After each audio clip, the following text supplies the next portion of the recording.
Hey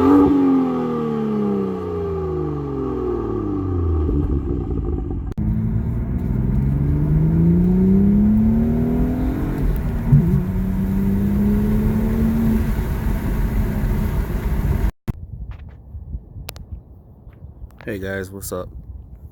So today I figured I'd do something a little bit different.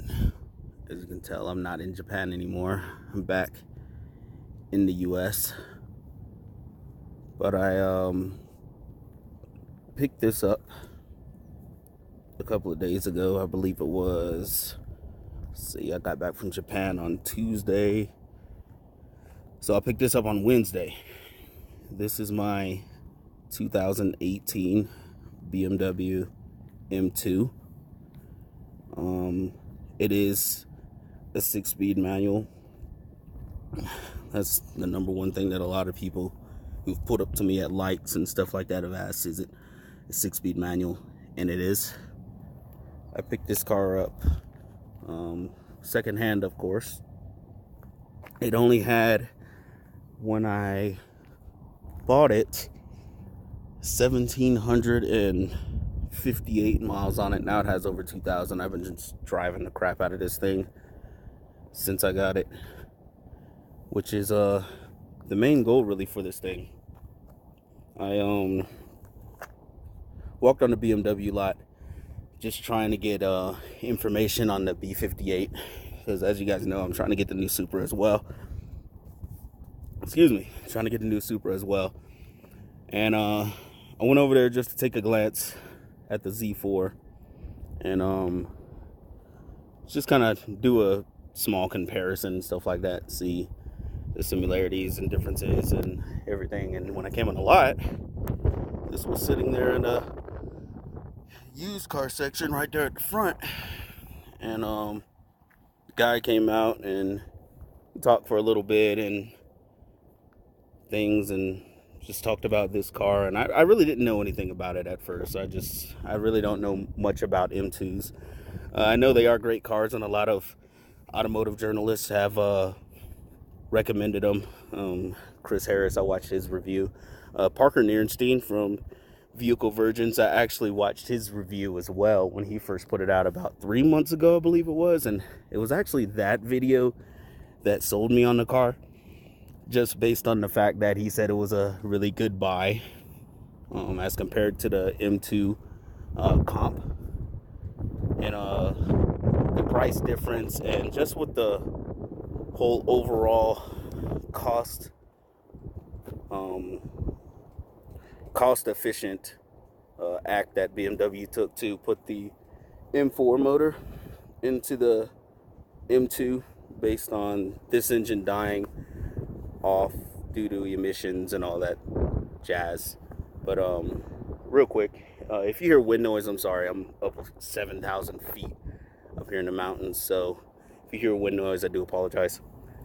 But anyways, yeah, it being just an act of trying to save on the cost of not having to have this engine pass emissions, they just stuck the M4 motor into it and called it a day. The only thing that I really do prefer from the newer car is the carbon,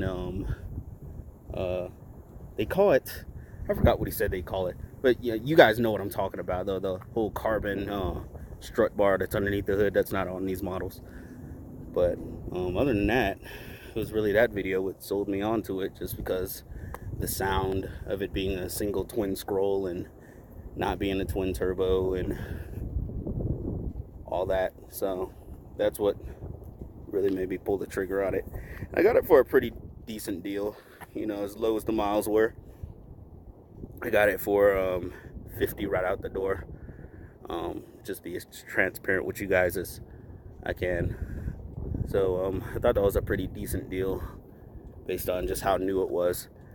And the backstory behind this car is actually pretty interesting. So I got this car from Chapman BMW in Phoenix. And apparently they have a customer there who, not trying to put his business out there because I don't know the guy, But apparently the story goes he's a trust fund kid, and he likes to buy M cars every 6 months from them or so. And he purchased this car in September, I believe it was, and he ended up trading it in January, or at the end of January. So this car was about maybe a week or two away from just going wholesale, and they were just trying to get rid of it. And when I walked on the lot, it had 61 listed on it, and in my head I'm thinking there's no way in hell, you know. At first I just went over there just to waste time, and I saw this and was walking around it, and 61, there's no way in hell. I saw that on the windshield. But my salesman, he's really cool. He's actually become a really good friend of mine now, and like we're hanging out and stuff like that now. It's so weird how you can meet people and just based on things like this. And he's also a car guy. He had an M4, and he's thinking about picking up one of these as well. And he actually tried to buy this car as well, but he had just leased his current vehicle and he couldn't get into it, so he was pretty pissed. But at the same time, I guess he's happy to sell it. But anyways, so he traded this car in at the end of January, and he got an M5. And apparently he and his father have a private racetrack at their residence. And he only drove it for a little while, and I'm guessing he put a couple of track sessions on it and then decided he wanted something faster. So, I mean, I can understand that, because this car is by no means the fastest thing in the world. It's really not. It has some pickup to it. It has a good amount of torque. I believe it's 360 from the factory, and also we'll get to that in a minute. I also have something else to tell you about this if you didn't already see it on the side over there. But yeah, it has a pretty good torque, which makes it seem like it's faster than what it really is. And of course, it's nothing compared to the Supra. But yeah, it's just a fun little car, which is what basically I'm looking for now. After sinking so much money into the Supra and the Evo and the R34 and all that, I'm just to the point now where I just want to go buy a car that's already track ready from the factory, where I can just drive from the dealership to the track, have fun, drive from the track back home, and you know, everything's all good without having to sink money into it. But this car actually did come with the maintenance plan, so I get free maintenance for 4 years, I believe it is 4 years, and it covers everything except for the tires, and we all know why. But yeah, that means that I can go through as many breaks as I want out on the track, and I don't have to feel guilty about it. So I'm gonna get back into time attacking and things with this car and see how it goes, because with the Supra in the shop for so long, the Supra has been in there getting body work done for what, almost a year now, and that car spent more time in the shop, and I just want to have something that I can cruise around in and just have fun with and stuff. So that's what she's for.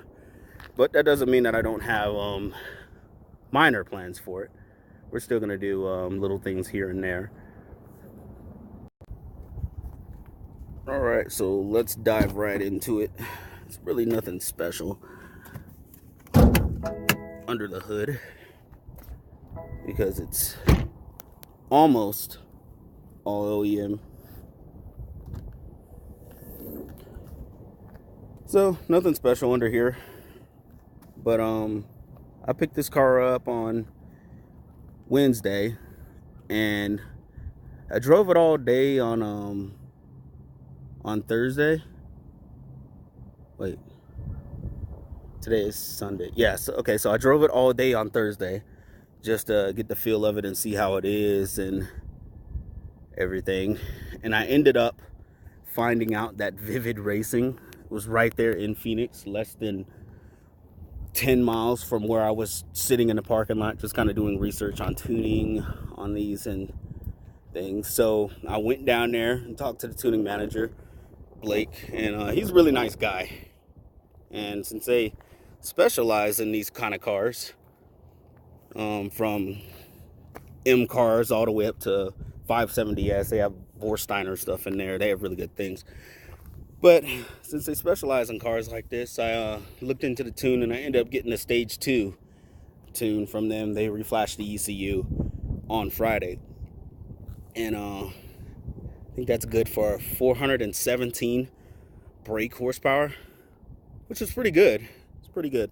They didn't dyno it or anything like that, but I'm guessing maybe high threes to the wheels. I'm not exactly sure. I don't even really focus on numbers anymore. It's just really how the car makes you grin, you know what I mean? So, but yeah, we got that done. I have a problem. I just cannot leave anything stock for too long. I just can't. I'm already looking at titanium exhaust for this thing. I'm not gonna go too overboard and crazy like Alex Choi did, even though I absolutely love the look of his car. I love the craziness. The craziness of Alex Choi's cars are my style, honestly, as you guys can see from the Supra, and as you guys will see when it's done. I just love the craziness. So maybe after a while I'll get bored and change up the look, and we'll go and do all that. But I am gonna get a wrap for this car. Not exactly sure what color yet, because this black is really killing me. I've washed this car, I think every day that I've had it so far, I've washed it. Well, they washed it the first night that I bought it, but every day that I've had this car, I've washed it so far. And black, I just hate black cars. They look good when they're clean, but they're just a pain to maintain. So, but yeah, that's pretty much it. I just wanted to share this with you guys. I know for a lot of you, this really isn't your cup of tea, but I figured it's just one of those things to where I wanted to actually document from beginning to end, since I missed my opportunity with the Supra, and since I'm starting with the R34, I want to document 2 cars from beginning to end, because I mean, some of you might be in the market for one of these, you never know. But the plan is to drive it, drive it as much as I can, put as many miles on it as I can. This is the upgraded version with the upgraded headlights and tail lights, and the gauge cluster is a little different than the super early models. So I know a lot of people do the conversion who have the early models to give the look that this has. But yep, put as many miles on it as I can, go to as many track sessions as I can, and we'll see how she holds up and see how reliable she is. But I appreciate you guys watching, and I'll give you guys another update pretty soon in the future. And you guys let me know what you think of the M2. Let me know if it's a good addition to the stable or not, and let me know if you guys want to see anything in particular. But appreciate it. Thanks for watching. Take care.